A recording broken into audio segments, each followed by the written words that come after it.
Olá, você sabe como fazer uma escala de pele de pessoa negra e uma pessoa mais clara? Sabe diferenciar? Sabe que cores utilizar?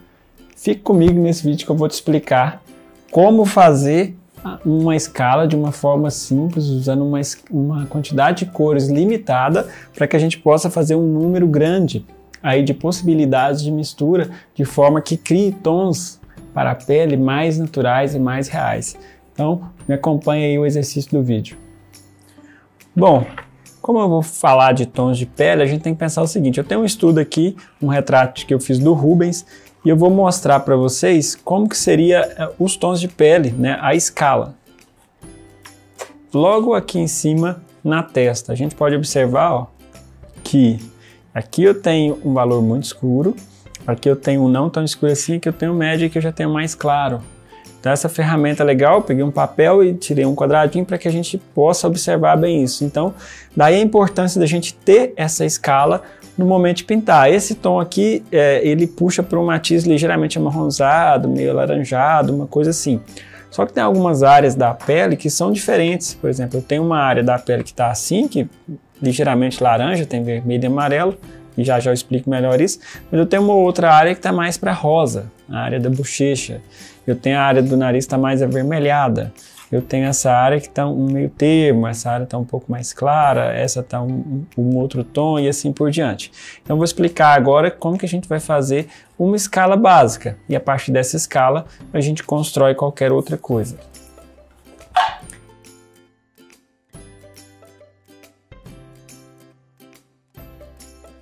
Eu tenho aqui as cores, né? Eu vou colocar aí na descrição, né? Rapidamente que eu vou descrever é o preto. Todas são as cores da Corfix, né? Preto, azul ultramar, vermelho óxido transparente, vermelho cádmio claro, amarelo cádmio escuro e branco. Bom, existem inúmeras formas de paleta. Essa é a que eu uso atualmente, né? Muitas pessoas falam, mas eu prefiro usar o amarelo ocre, que ele é mais pálido um pouco, é uma cor mais próxima do tom de pele. Eu faço a preferência pelo amarelo cádmio claro por uma observação. Aqui atrás, e depois eu vou um vídeo só explicando sobre isso, o pigmento dela é um pigmento, ela é uma cor feita de um pigmento monopigmentário, ou seja, foi utilizado um único pigmento, que é PY, né? 35, simboliza yellow, é o amarelo, a linguagem é em inglês. Então, se você olhar no tubo de tinta amarelo ocre, é yellow mais W, né? É Y mais W, que significa pigmento amarelo e pigmento branco. Então, o pigmento do amarelo ocre já não é puro. Então, esse é o principal motivo de eu escolher esse amarelo, mas o ideal, dá para fazer vários testes também com outros vermelhos, com outros amarelos. Isso aqui seria uma base. Vou colocar as cores aqui, né? Eu tenho preto, azul ultramar, vermelho óxido, vermelho cádmio claro, amarelo cádmio escuro. O amarelo cádmio claro brilha muito, então eu prefiro o cádmio escuro, e branco de titânio, que é um branco mais opaco, né, se comparado, por exemplo, com o branco de zinco. Bom, eu tenho sempre que fazer valores mais escuros de sombra, então eu não vou usar o preto por agora, né, eu vou usar o azul mais vermelho óxido. Dessa forma, eu tenho os valores mais baixos. E diferentemente do que a gente pode pensar, mas eu posso usar o sépia, o marrom de garanza, mas acaba que eu gosto dessa cor porque eu tenho um controle de poder deixar ela um pouco mais avermelhada, se eu pôr mais óxido, né? Ela fica mais avermelhada, ou deixar ela mais fria, se eu ponho mais azul, mais próxima de preto. Mas é uma tonalidade, né, é um valor um pouco antes do preto. Agora, para clarear, eu já mudo, eu já vou começar a usar o vermelho, né, o vermelho cádmio, mais azul. Então já não utilizo mais o vermelho óxido. E aí fica essa cor bem marrom escura, né, próxima aí do terra siena queimada. Lembrando que eu sou sempre questionado pelos meus alunos, por que então não usar as cores prontas, o terra siena queimada? É porque cores prontas são muito saturadas, dá para utilizar também, só que às vezes pode não parecer tão natural, né? Lembrando que os velhos mestres sempre trabalhavam com uma escala de tom de pele mais reduzida. Então esses são os dois escuros. E quais são as características principais desses dois tons mais escuros? Não vai branco. Então, né, numa sombra, a não ser que eu queira uma cor cinzenta, eu não vou ter utilização de branco. E continua agora o mesmo processo. Vermelho, amarelo. Agora o que entra de novo é o amarelo, né? O amarelo já deixa um pouco mais claro. E aí eu vou começar a utilizar um pouco de branco. Mas é um pouco mesmo, no sentido literal da palavra. E a questão do tom de pele é uma questão de erro e tentativa. Tipo, eu coloquei e ficou muito avermelhado, é porque falta amarelo. Eu coloquei e a cor ficou muito viva, é porque falta azul. O azul é a cor que neutraliza os tons de pele, né? Ele pode escurecer aqui quando eu utilizo na sombra, e quando eu vou caminhando para a luz, ele fica tons ligeiramente mais claros. Essa escala de pele é uma escala ligeiramente mais para uma pele morena, mas tudo depende do que predomina, né? Se for uma pessoa mais rosada, seria só predominar mais vermelho. Vou falar da importância do vermelho óxido, eu vou dar um exemplo aqui, ó. Eu tenho vermelho óxido e branco. É uma cor que se assemelha aos tons de pele de pessoa morena. Só que se eu comparo, né, com a minha mão, não sei se tá dando para ver bem no vídeo, mas ó, a cor é muito viva comparada à cor da minha mão. No fato de eu colocar um pouco de azul, a cor vai ficando bem pálida. Então a gente chega a uma conclusão que a nossa cor da nossa pele não é tão viva, não é tão saturada, né, que é um nome mais técnico, quanto parece. Então essa cor, comparado à anterior, já fica bem mais próxima aos tons de pele do que somente o vermelho e branco. Então daí a gente entender o porquê de cada uma das cores. Então o azul nas sombras ele escurece e à medida que caminha para a luz ele vai neutralizar, ele vai ser uma cor que neutraliza. Então vermelho e amarelo fica um tom ligeiramente rosa. Aí eu ponho um pouco de amarelo e o azul. E surge alguns alunos também perguntando, não posso usar o laranja pronto? Não dá o mesmo efeito. Pode fazer o teste para ver, não dá o mesmo efeito. E comprar os tons de pele prontos também, a gente não tem... O problema de se comprar os tons de pele pronto é que a gente não tem uma sequência natural dos tons. O que a gente precisa no momento da pintura é justamente isso. Então aqui eu já tenho o valor mais claro um pouco, ó. Então esses valores são médios, né? São intermediários. Não são nem muito escuros e não são muito claros. Não tem muita quantidade de branco. E para fazer os valores mais claros, aí eu já utilizo bastante branco. Eu já pego uma quantidade boa de branco e pego pouca quantidade de vermelho e de amarelo. E aí eu tenho um tom de pele mais claro. Então vermelho com vermelho, amarelo e branco. Só que do mesmo jeito eu preciso de azul, só que agora somente um pingo de azul, né? Uma quantidade muito pequena. A gente pode comparar aí com a culinária, quando fala, coloca uma pitada de sal, né? Então isso aqui seria uma pitada de azul. Aí eu tenho um tom mais claro. É claro que quando a gente for pintar, a gente tem que observar bem o modelo e falar, nossa, é um pouco mais amarelo, então põe mais amarelo. Na cor é um pouco mais neutralizada, mais cinza, então eu aumento mais a quantidade de azul, para se tornar mais cinza, mais neutra, né? Então aqui eu tenho um tom de pele de luz, né? Lá na parte iluminada. Agora eu vou fazer um outro mais claro ainda.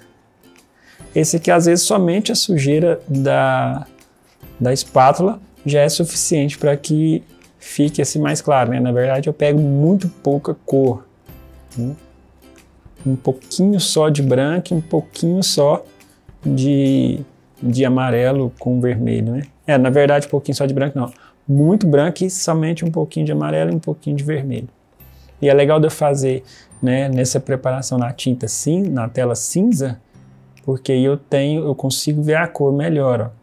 Aqui na paleta, por eu ter a paleta branca, a gente percebe que esse tom parece que é escuro, né? Então quando eu ponho lá ele fica mais claro. Então essa é uma escala básica, além para escurecer um pouco mais, eu ainda posso utilizar o preto. E para clarear ainda mais, eu posso colocar o branco. E um detalhe, um macetezinho aqui, que à medida que nós formos pintar lá, que eu for demonstrar na pintura, vocês vão entender bem.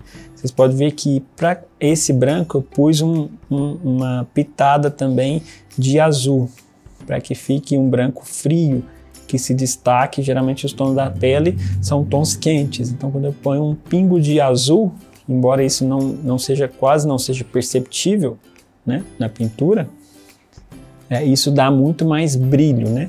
Então essa foi a escala de como fazer os tons de pele. Agora vamos ver como que fica isso em degradê, né? Bom, quando eu faço a escala de valores, né, a escala dos tons de pele, eu tenho os valores em separados. Em separados é ótimo, né? Somente separados, né? Eu tenho os valores separados. Porém, na pintura a gente vai ter em formato de degradê, ou seja, a gente não vai ver a passagem de uma cor para outra. Então eu estou usando aqui uma mistura de óleo de linhaça com terebentina e eu vou fazer a transição. Por quê? Quando eu vou passar de um valor para o outro, eu tenho 6, na verdade vai quase que dobrar, porque antes de eu pôr o outro eu misturo os dois juntos, ó. Então eu misturo o 1 com 2 e fica uma espécie de 1,5. Para depois eu passar para o 2, né? Que aí a escala fica bem progressiva, né? Aí eu venho pondo, mesma forma, eu vou sair da sombra e direcionar para a luz, eu começo a pôr esse valor número 2 junto um pouco com o valor número 3. Então não faço a transição de forma muito forçada, né? Eu não mudo de um para outro, na verdade, eu vou fazendo de forma contínua. Estou trabalhando com um pincel macio, que deixa menos marca de lápis. Agora eu já estou com o terceiro valor, que é um valor médio, que eu sempre tenho dois valores. Um, por exemplo, dentro de cada área eu tenho 2. Dentro do escuro eu tenho 2. Um que é bem mais escuro e um que é menos. E dentro da área de médios eu também tenho 2. Esse médio que é mais escuro e um médio que é um pouco mais claro. E agora eu já venho utilizando esse médio, já começa a acrescentar um pouco do valor número 5, que é um valor mais claro ainda, já entrando na luz, né? Esses formatos não vão ser assim linear sempre, né? Mas é interessante a gente saber como que o degradê acontece, né? Porque às vezes vai ter esse degradê dentro de um formato arredondado e assim por diante. Agora eu já começo a usar esse com o outro que é um pouco mais claro ainda. E agora o mais claro sozinho. Então sempre com pinceladas curtas, né? A gente evita esfregar muito forte o pincel na tela no momento de pintar. E aí eu vou nos extremos. Um pouco de preto, que é no valor mais escuro, preto puro, né? Aí eu só molho o pincel, né? E limpo o pincel com cuidado para não esfregar demasiadamente o pincel. Futuramente eu posso montar um vídeo só de materiais, dando algumas dicas, né, sobre isso. E vou pegar aquele branco sujo de azul para ficar um branco frio, uma luz fria. Para me colocar no último aqui, ó. Então desse jeito eu fecho esse degradê, que a gente sempre fala em luz e sombra, né? Então, na verdade, a gente vê que a sombra é fácil de identificar, que é preto puro, o branco é fácil de identificar, que é praticamente branco puro também. O difícil é identificar os valores intermediários, os tons médios, né? Os valores médios. Só que nem sempre a pintura é somente assim. E depois eu vou fazer um vídeo explicando isso, sabe? As zonas de cores do rosto. Eu tenho algumas, como a gente viu aqui nesse, que tem algumas zonas de cores mais vermelhas, outras mais amarelas. São zonas de cores diferentes, né? Então, como que a gente faz isso? Aqui a gente pode usar essa mesma escala, só que alterando um pouco. Geralmente os escuros não tem tanta alteração assim. Mas o que eu vou fazer em todos eles, ó, eu vou colocar um pouco mais de amarelo, amarelo escuro. Então vai ficar uma escala um pouco diferente, ó. Então, no momento que a gente pinta, a gente vai fazer isso, de pegar um pouco outras cores e ir misturando. As escalas que a gente faz, elas não significa que a gente não vai mexer nelas, né? A gente vai mexer sim. Então eu já observo que o amarelo faz com que as cores escuras fiquem mais claras. Então fazendo esses exercícios a gente começa a ter alguns aprendizados, né? Eu já vejo que com o amarelo a escala de pele que antes estava mais para vermelho, mais para o tom de pele de pessoa morena, né? Vai ficando um tom de pele mais amarelado. À medida que eu mudo de um tom mais escuro para mais claro, eu tenho que pelo menos tirar o excesso de tinta do pincel. Aqui para o quarto tom, eu já venho com mais amarelo também. Então a gente vê que a escala fica de novo em degradê, porém, por eu estar acrescentando um pouco mais de amarelo, fica uma escala ligeiramente amarelada.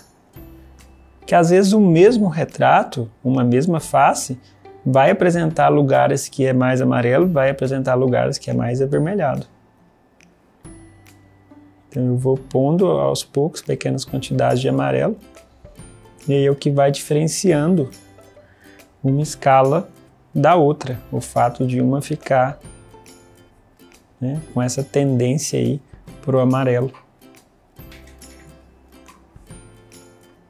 E geralmente, principalmente quando a gente faz uma pintura de velhos mestres do passado, os tons das pinturas ficam ligeiramente amarelados. Então, se a gente quer reproduzir alguma coisa nesse sentido de cópia de grandes mestres, geralmente esse tom de pele mais amarelado a gente vai usar bastante. Bom, outra opção é eu ter o tom de pele mais rosado. Então, eu vou tirar essa sujeira aqui que eu utilizei, né? Vou pôr de lado aqui, ó. Porque para se pintar é preciso saber sobre cores. Se a gente for entrar na pintura sem saber sobre cores, fica meio complicado. Eu pus aqui o vermelho da China, o vermelho 57, é um dos vermelhos mais fortes que tem. Tem ainda as opções também de alizarin crimson, carmim, são vermelhos fortes também. Eu gosto de trabalhar com o vermelho da China, porque agora eu vou fazer uma escala ligeiramente avermelhada. Então eu vou acrescentando nessa escala tons de vermelho, porque nós vamos ter alguns vermelho na sombra, por exemplo, meio dos lábios ou narinas, ou alguns cantos lacrimais que são esses que têm esse valor de escuro, um escuro meio que avermelhado, né? Então aqui esse último. Agora eu vou pegar o próximo e vermelho nele também, ó. Só que o vermelho da China é um vermelho muito forte. Por isso que eu não utilizo o vermelho da China logo de cara. Eu faço a escala e vou acrescentando o vermelho aos poucos, porque é muito difícil de lidar com ele. O legal da gente fazer essa escala do vermelho da China é porque a maioria dos casos de desenho, a maioria dos casos de pintura, né? Os tons vermelho, assim igual eu estou fazendo, mais vivos, ou são de partes, por exemplo, de bochecha, onde a pessoa é muito clara e fica bem corada e fica bem avermelhado, ou algumas formas de iluminação, que às vezes se utiliza uma luz vermelha. Ó, aqui eu estou conversando e pintando e me distraí e acabei colocando o valor errado.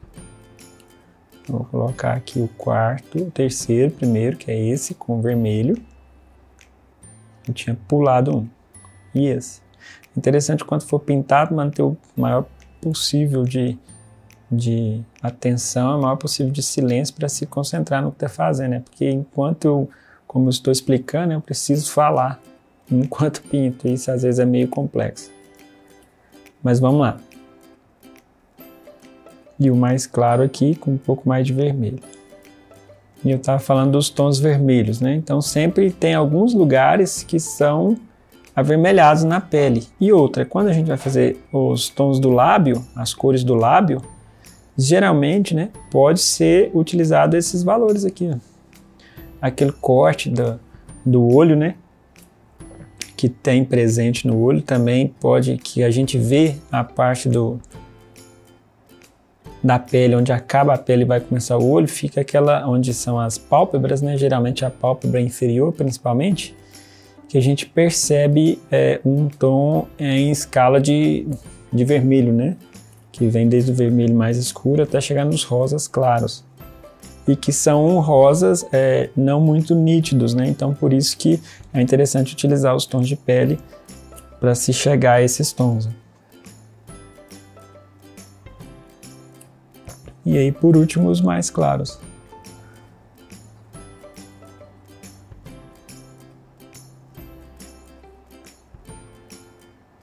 Então, feito aí mais uma escala utilizando o vermelho. Agora vamos para a próxima escala, né? A próxima alteração possível, que eu posso deixar a escala ligeiramente mais esverdeada. Vou tirar o excesso aqui de novo, da cor que está mais vermelha, colocar de lado e utilizar o verde. Mas uma coisa bacana de se observar, eu não vou usar exatamente o verde mesmo. Vou colocar mais amarelo aqui.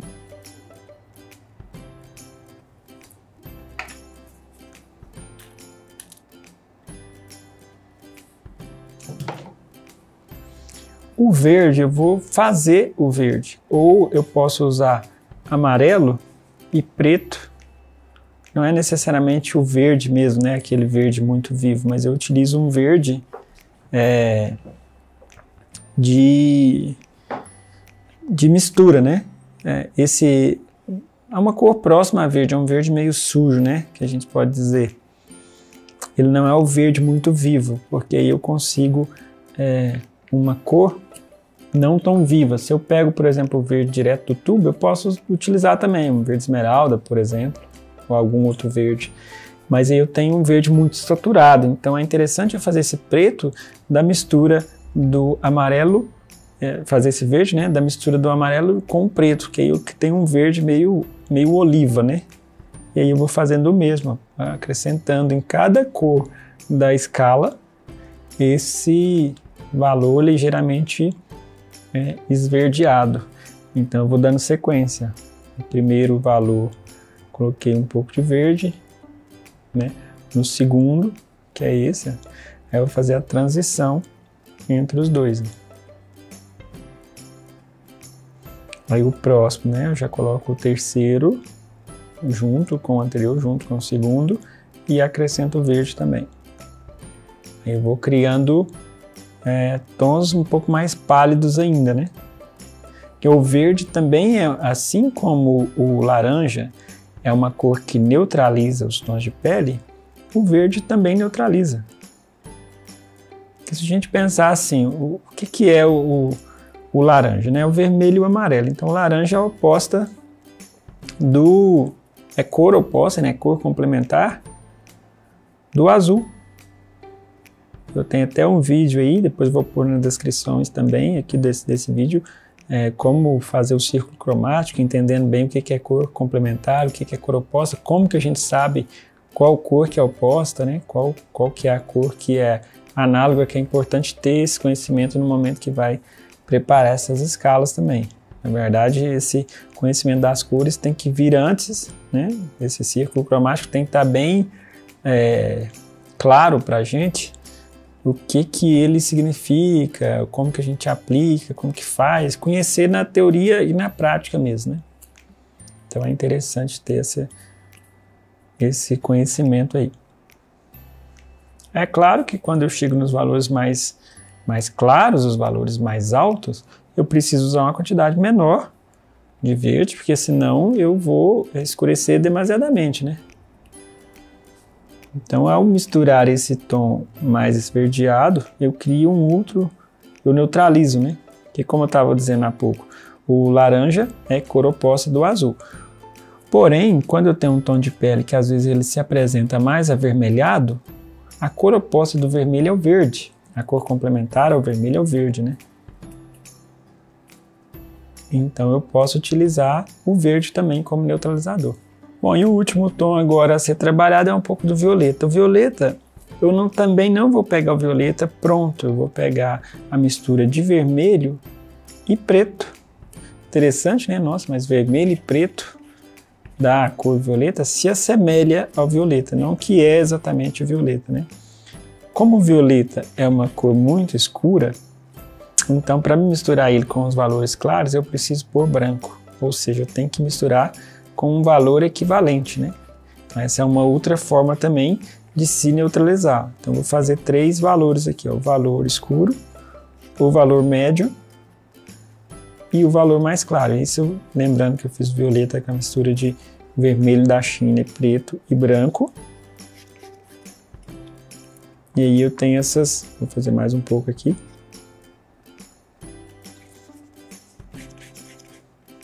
Então tem esses 3 valores, que aí eu misturo com valores equivalentes, né? No caso do violeta, todas as cores que a gente for misturar, é interessante fazer isso, misturar valor equivalente. Por exemplo, se eu vou misturar alguma cor a essa cor clara, é interessante que eu misture uma cor clara, e assim por diante. Se eu for misturar uma cor escura, é interessante que eu ponha um valor escuro.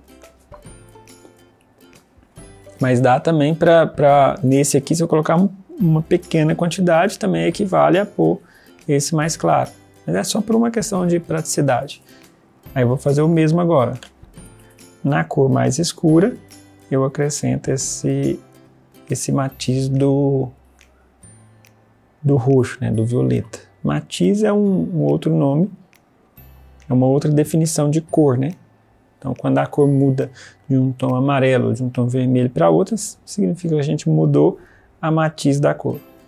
Então, as duas juntas, a mais escura e a menos escura. E aí eu vou avançando aqui. Bom, sair da sombra, eu vou direcionar para os tons intermediários. Então, já uso um violeta intermediário. Geralmente, para tons de pele de pessoa negra, a gente costuma usar bastante esses tons que tem violeta. E aí, futuramente, eu vou mostrar aqui em outros vídeos alguns passo a passo que demonstra a pele negra também, e outros vários tipos de pele. A gente vai poder ver na prática onde se aplica essas escalas. Mas lembrando, antes de mais nada, né? Antes da gente partir para a pintura, se a gente não tem um conhecimento prévio das escalas de valores, de como construir essas transições, fica um pouco mais difícil, né, o retrato, porque é um conjunto de 2 coisas básicas em um bom retrato. Uma boa análise das cores, um bom conhecimento das cores e um bom conhecimento sobre desenho, sobre as partes, sobre as formas, sobre intensidade, né? Então é preciso andar de mãos dadas, cor e desenho, né? Às vezes desenho nem tanto, né? Se a gente tiver um bom conhecimento de cor e forma, porque forma entra no desenho, mas a gente tiver um bom conhecimento de cor, a gente vai ter uma boa interpretação de desenho meio que simultâneo, né? Um precisa do outro. Então, finalizado aí esse estudo dos vários tons de pele, o tom de pele comum, que eu fiz a primeira escala, depois um predominando mais amarelo, um predominando vermelho, um com um pouco de verde e um com um pouco de violeta. Viu só? Não foi tão difícil assim como a gente pensava, mas também não é uma coisa fácil. Precisa repetição, até o momento que a gente olhar para a pessoa já conseguir identificar qual é a mistura que eu utilizo para a cor da bochecha, qual a mistura de cor que eu vou fazer para chegar nessa cor da testa, qual a mistura de cor que eu faço para chegar naquela sombra embaixo do queixo e assim por diante. Então, essa é o exercício que a gente fez hoje. Eu espero que você possa aí fazer esse exercício. Não se esqueça que tem o link na descrição aqui. Compartilhe aí com seus amigos, dê sua opinião para a gente, isso é muito importante para o nosso canal, a sua opinião, o que você acha, o que você acha que pode melhorar, qual a sua forma, quais os materiais que você utiliza. Faça um comentário aí com a gente, não se esqueça de se inscrever no canal e ativar o sininho, porque eu estou sempre pondo novos vídeos aqui, toda semana no mínimo um vídeo vai ter por aqui. E os próximos vídeos nós vamos ver como aplicar na prática essa escala, como fazer essas pinturas para que você possa fazer também aí na sua casa, fazer no seu trabalho, aplicar isso e passar para aquela pessoa que ama a arte, que ama a pintura. E se você não é pintor, não é desenhista, mas que pelo menos para você conhecer, você tem curiosidade em conhecer o processo da pintura, como que faz, como que é a execução, quais as dificuldades, fica ligado aí. Até o próximo vídeo e muito obrigado.